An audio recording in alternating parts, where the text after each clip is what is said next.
wanted to know if you don't mind sharing a little bit about your unplugging and basically what does unplugging mean for you?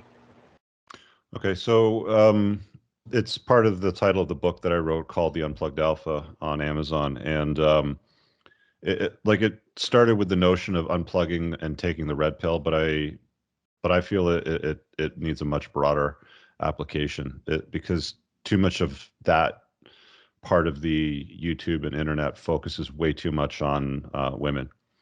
Um, I've been quoted many times as saying chase excellence, not women. That doesn't mean just chase excellence and not understand women, but the process of unplugging. I mean, if you take a wagon wheel, like a big wheel, there's several spokes to it. It's not just one spoke.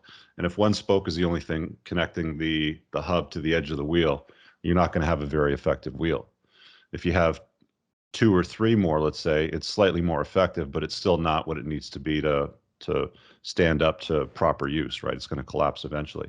So when I'm talking to guys about unplugging, I mean, let's just take five. Let's say there's 7, 8, or 10 spokes of this wheel, but let's just take 5 main ones just so we can give your audience something to chew on. Let's start with the red pill part, right? Because what that deals with is seeing what women really respond to, right? Versus what we've been told that they respond to. We've been told, be a nice guy, be humble, become less so she can become more, blah, blah, blah, all of these narratives. And what guys typically find if, they become the nice guy is they just get used. They just get treated like an emotional tampon. Um, she'll cry to the nice guy about, the things going on in the world and then go and bang Mr. Exciting bad boy sort of thing, right? That's just how women are wired to operate. And that changes, throughout time, depending on how old they are and even where they are in their menstrual cycle during the month. So just one spoke of the wheel involves dealing with what women actually respond to, which is more or less, what the red pill summed up as it's known today. But you really have to broaden that, right? Because there's so much more to it, to understand. Like you're a fit guy, obviously, so we can deal with something like self-care. And self-care to me isn't just looking fit and being strong and living in a masculine body. I mean, I've done that my entire life. At my age, I'm still fitter than probably 99% of guys right now. I mean, most of them couldn't do 30 push-ups, 10 chin-ups, and skip rope for 2 minutes straight. It's just, I mean, that's asking way too much of guys today, right? So just being fit and living in a healthy body and being strong is one thing. Good, you can deadlift. So what? You can squat. Okay, you can throw in a few plates and bench. Can you fight though? Right? So there's a competency element, that needs to be built into self-care, right? What if somebody breaks in your house? And what if you live somewhere where you don't have a weapon or you're traveling and you don't have a weapon to defend yourself? Can you use your fists? Can you fight?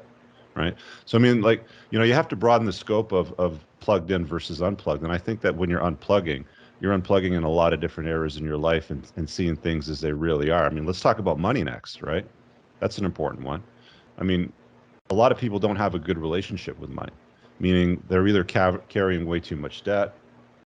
They went to post-secondary education and racked up 50, 100, $200,000 worth of student loan debt, and they don't really have a foreseeable way out of it.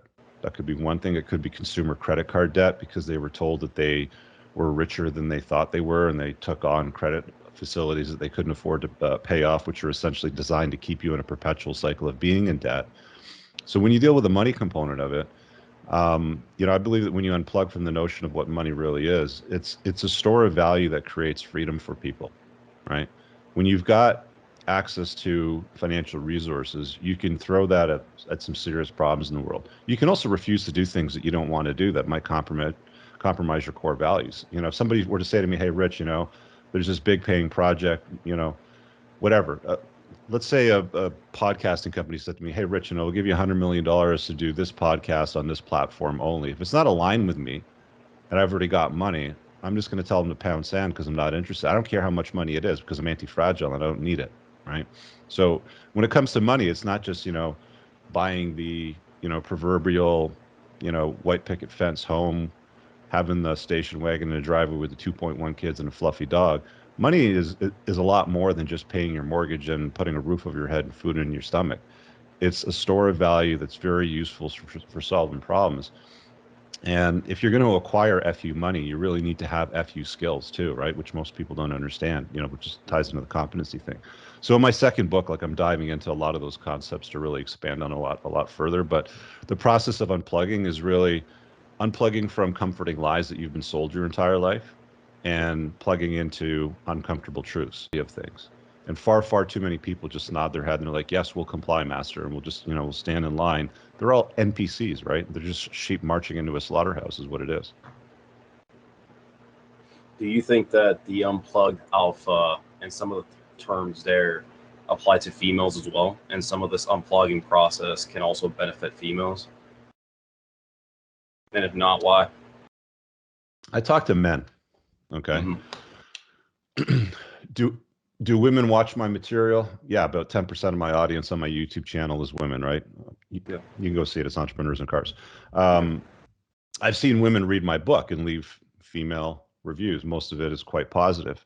But I deal with men, right? And it's not that I don't deal with women or I don't want to deal with women. I've done probably a handful. I can get them on one or two hands. I've done well over 1,000 consults privately, with people for coaching, but I've talked to a few women.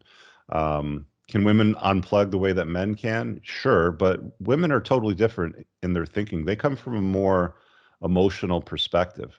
And women also put a lot more trust, and I don't even know if trust is the right word, but women get duped a lot easier by big state and daddy government than what I see men getting duped, So can they unplug? Absolutely. It's seeing the reality of the world for what it is not an easy thing to do. Otherwise, more guys would be unplugged. I mean, if I were to estimate it, I'd say probably less than 5 to 10% of the population actually understands what's really going on in the world. Most people just sleepwalk through life, men and women inclusive. It's just, it is what it is.